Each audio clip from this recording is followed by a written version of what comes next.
Les sports ce soir avec Ibou Diouf. Bonsoir Ibou. Bonsoir Khalifa. On démarre avec le foot. Libéria-Sénégal aura finalement lieu le dimanche au lieu de samedi à Mondrevia.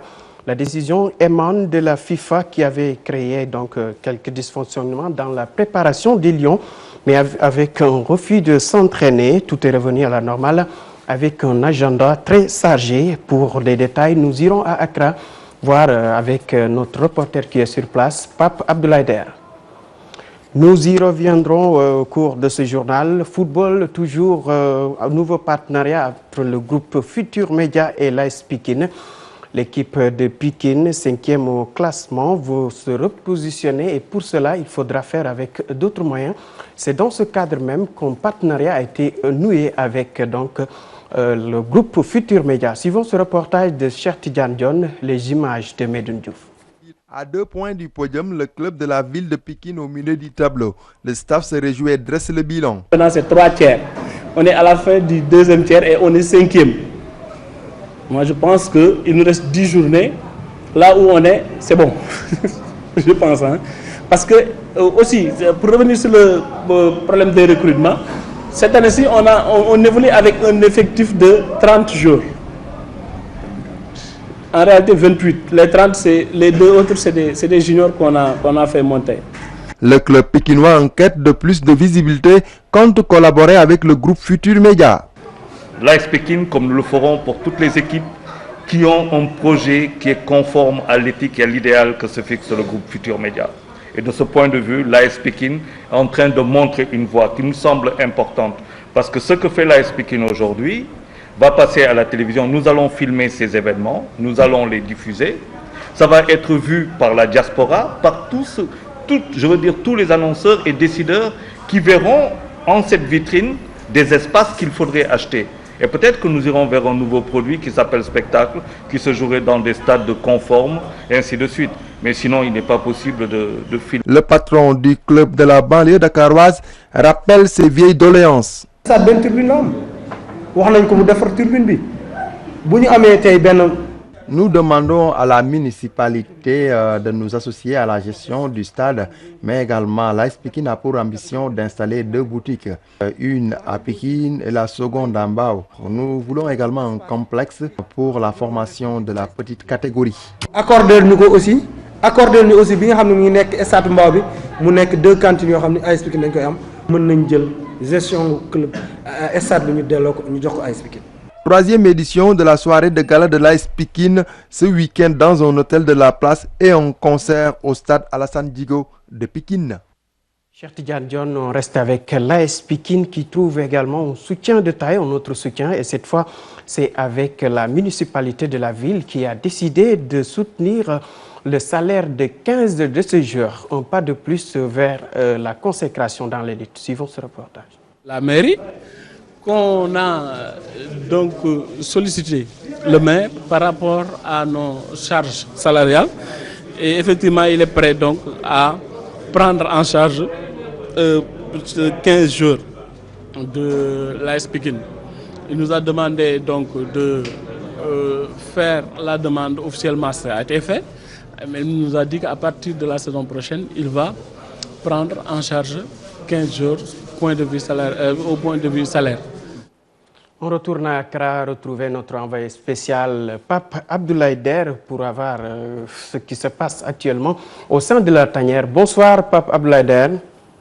Bonsoir Ibou Diouf. Alors, qu'est-ce qui fait l'actualité actuellement?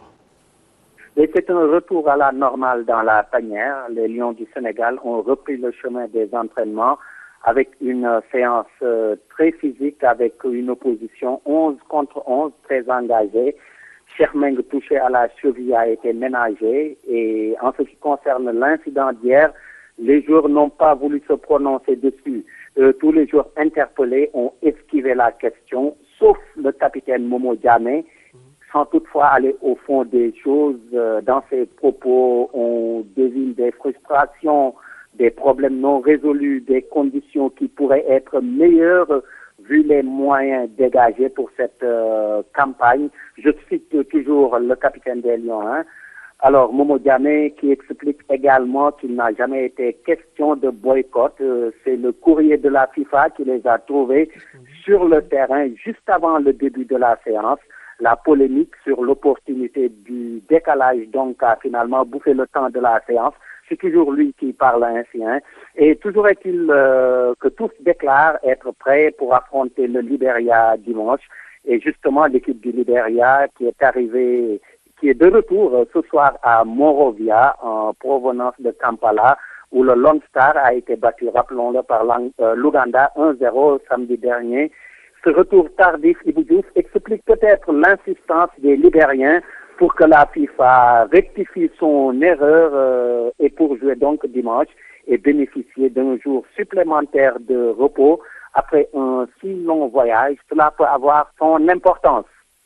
Avant donc de vous laisser vous reposer, certains spécialistes craignaient donc un impact sur le moral de la troupe.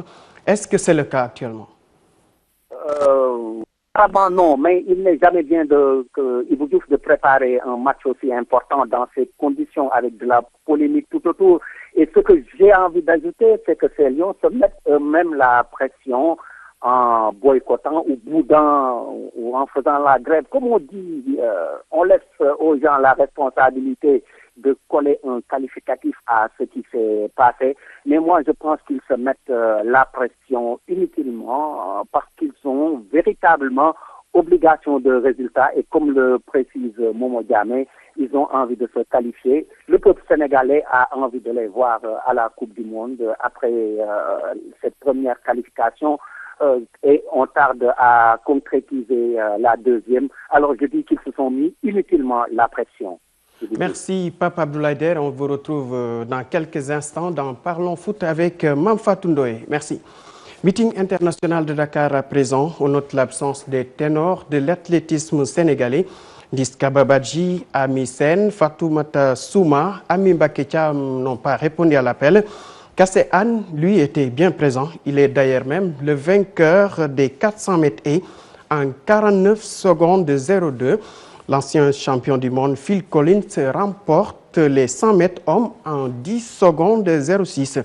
L'américaine Lauren Williams remporte les 100 mètres dames en 11 secondes 25e. On termine avec le basketball, le début des demi-finales play-off mercredi avec la manche allée. C'est les hommes, on a Saint-Louis Basket Club qui reçoit son voisin de l'UGB.